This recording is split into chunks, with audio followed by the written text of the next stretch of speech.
Halo guys, perkenalkan nama saya Hana Wulandari Burumanik dengan NPM 2202020043 Prodi Manajemen kelas 2A12. Di sini saya akan membahas mengenai peran dan teknik pengendalian dalam manajemen. Let's go.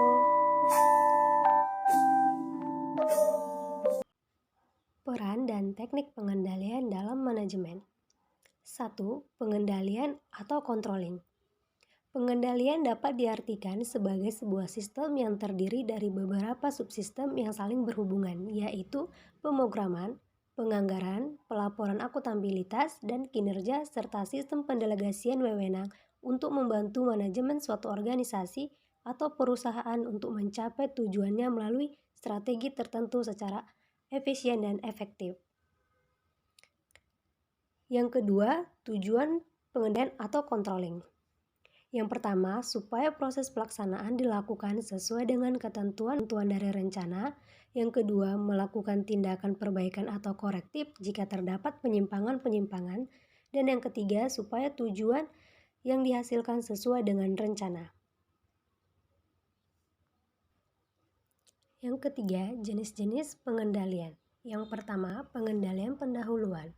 Pengendalian ini memastikan bahwa sebelum kegiatan dimulai, maka sumber daya manusia, bahan dan modal yang diperlukan sudah dianggarkan sehingga bila mana kegiatan dilakukan, maka sumber daya tersebut tersedia baik menurut jenis, kualitas, kuantitas maupun sesuai dengan kebutuhan.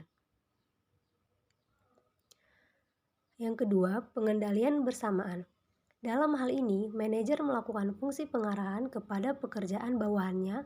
Pengarahan yang dimaksud yaitu melalui tindakan ketika mereka memberikan instruksi kepada bawahan dalam berbagai metode dan prosedur yang layak serta mengawasi pekerjaan bawahan untuk menjamin supaya pekerjaan yang dikerjakan dengan baik.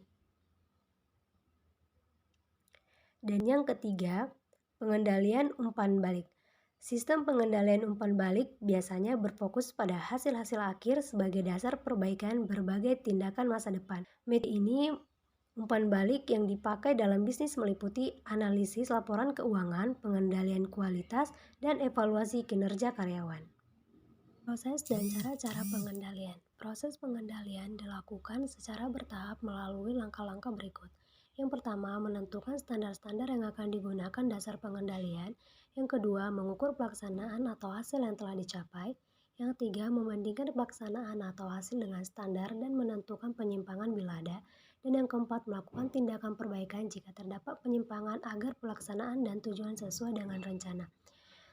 Cara-cara dalam pengendalian ataupun pengawasan dilakukan sebagai berikut. Yang pertama, pengawasan langsung. Pengawasan langsung adalah pengawasan yang dilakukan sendiri secara langsung oleh seseorang manajer. Manajer memeriksa pekerjaan yang sedang dilakukan untuk mengetahui apakah dikerjakan dengan benar dan hasilnya sesuai dengan yang dikehendaki. Dan yang kedua, pengawasan tidak langsung. Pengawasan ini adalah pengawasan yang dilakukan jarak jauh, artinya dengan melalui laporan yang diberikan oleh bawahan. Laporan ini dapat berupa lisan ataupun tulisan tentang pelaksanaan dan hasil-hasil yang telah dicapai. Dan yang ketiga, pengendalian berdasarkan kekecualian. Pengendalian ini merupakan pengendalian yang dikhususkan untuk kesalahan-kesalahan yang luar biasa dari hasil atau standar yang diharapkan.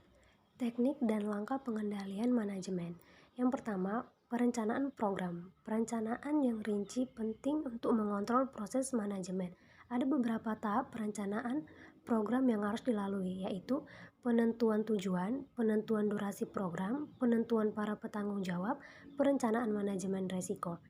Yang kedua, perencanaan pembiayaan. Perencanaan pembiayaan tidak hanya membahas jumlah yang dibutuhkan, tetapi juga sumber biaya serta rencana cadangan jika ada kebutuhan ekstra di luar perkiraan.